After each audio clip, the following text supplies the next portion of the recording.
பிரசித்தி பெற்ற சுசீந்திரன் தானுமாலையன் கோவிலில் சித்திரை மாத தெப்பத் திருவிழா வெகு விமர்சையாக நடந்தது.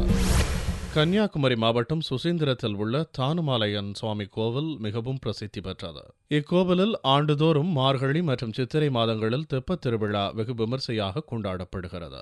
இந்த ஆண்டு கொண்டாடப்பட்ட தெப்பத் திருவிழாவை முன்னிட்டு தேரோட்ட திருவிழா நடந்தது. இதனிடையே மின்விளக்குகள் ஒளிர விமர்சையாக நடந்த தெப்பத் திருவிழாவின் போது தெப்பத்தில் வந்த சுவாமியை பக்தர்கள் பக்தி பரவசத்துடன் வழிபட்டனர். வருஷத்துக்கு 2 திருவிழாக்கள் நடக்கும். ஒன்று மார்கழி மாதம், இன்னொன்று சித்திரை மாதம். மார்கழி மாதம் தேரோட்ட திருவிழா மிகவும் சிறப்பாக நடக்கும். இந்த சித்திரை மாதம் தெப்பத் திருவிழா. இது விடுமுறையில் வர்றதுனால வெளியூர்லேருந்து வரக்கூடிய விருந்தினர்களுக்கு ஒரு நல்ல சந்தர்ப்பம். கோடை விடுமுறையின் போது நடந்த இந்த விழாவில் தமிழகம் முழுவதிலும் இருந்து பக்தர்கள் ஏராளமானோர் கலந்து கொண்டனர்.